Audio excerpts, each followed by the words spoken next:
তো দেখো আজকে দুপুরে আমাদের মেনু কি আছে বলো তো। আজকে দুপুরে আছে আমাদের ভাত, এই দেখো ভাত, আর আছে গরমে একদম পাতলা সজনের ডাঁটা আর আলু দিয়ে মাছের ঝোল।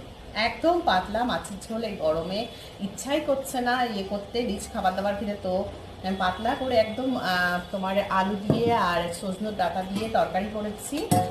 আর এদিকে রান্না করেছি এঁচোড়। এঁচোড়টা আমার বরের অল টাইম ফেভারিট, তো কিছু করার নেই।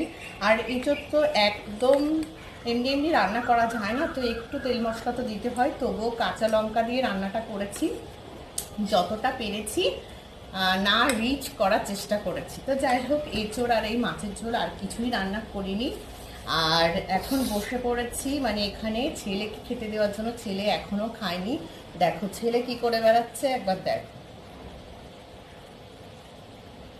দেখো যেটাতে বসবে সেটা মাথায় নিয়ে ঘুরে বেড়াচ্ছে, বলছি ওটার ওপরে বসে পড়ো, শুনছে না কোনো কথাই।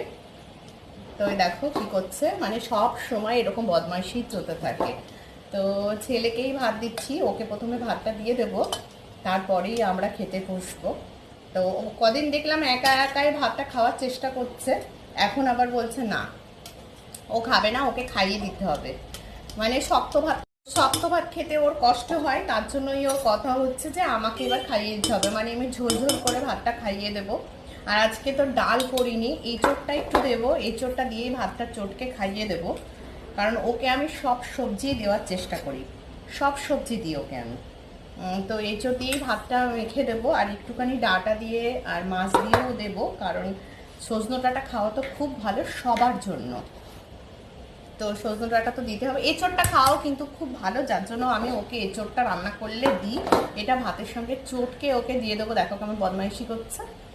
আর সজনে ডাঁটাটা যেহেতু খাওয়াটা খুব ভালো, তার জন্য ডাঁটাটাকে আমি ওর ভেতরের শ্বাসটা, দেখো এই যে ডাঁটাটা নিয়ে এরকম ওর ভেতরে যে শ্বাসটা আছে, এই যে এই শ্বাসটা এরকম টিপে বার করে ওকে দিই, কারণ ও তো ডাঁটা মুখে দিয়ে চেবাতে পারে না, তো এরকমভাবে শ্বাসটা বের করেই ওকে দিই। কারণ বাচ্চাদেরকে তো প্রত্যেকটা জিনিসই খাওয়ানো দরকার। তো সবজি বলো, প্রত্যেকটা সবজিও খাওয়ানো দরকার। ও সবজি যদিও খায়, কারণ কোনো সবজি যদি খুব সুন্দর করে রান্না করা হয় সেটা ও মুখে নিয়ে চিবিয়ে চিবিয়ে খায়। আর তোমার সজনে ডাঁটা ফাটা এগুলো তো ও চিবিয়ে খেতে পারে না, এগুলোকে আমি ভাতের সঙ্গে এরকমভাবে চটকে চটকে মেখেই দিই। কারণ ডাঁটাটা মুখে নিয়ে চিবানোর মতন এখনও ও হয়নি, বোঝে না। তো ভেতরের শ্বাসটাই তো মেনলি খাওয়া দরকার, তো ওটা ওকে আমি দিয়েই দিই ভাতের সঙ্গে চটকে, বুঝতে পারে না, খেয়ে নেয়। আর মাছের যে আলুটা আছে সেটাও মুখে দিয়ে এমনি। আর দেখো মাছটাও নিয়ে নিয়েছি, মাছটা কিন্তু একদম চারা পোনা মাছ, মানে পাতলা ঝোলটা করবো বলে জ্যান্ত মাছের ঝোলই করবো, এই চারা পোনা মাছ। আর মাছটাকে দেখো এরকম করে ভালো করে বেছে নিয়ে ভাতের সঙ্গেই চটকে দেবো, কারণ মাছ ও একদমই খেতে পছন্দ করে না, কিন্তু মাছ খাওয়াটা তো ভীষণ দরকার। আর মাছ যদি এখন থেকে না খায় পরে আর খেতেও পারবে না, তো তার জন্য মাছটাকে আমি পুরো এরকম করে বেছে নিয়ে ভাতের সঙ্গে এরকম করে চটকে ওকে দিয়ে দিই। আর এরকম চটকে পুরো দেখো এরকম করে নিয়ে আসতে হয়, নিয়ে এসে এর মধ্যে আমি ডাল বলি কেন, রোজের একটুখানি করে ডাল দিলে ঝোল হয়ে যাবে, আজকে যেমন এই মাছের ঝোল দিয়ে দিচ্ছি। তো এরকম পুরো এরকম ব্যাপারটা এসে যাবে, তারপরে ও খাবে। এই দেখো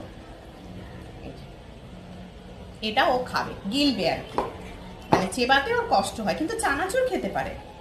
তো যাই হোক, ভিডিওটা এখানে স্টপ করে দিচ্ছি। দেখো কন্টিনিউয়াসলি বদমাইশি করে যাচ্ছে, তো তোমরাও ভালো থেকো, চলো টাটা।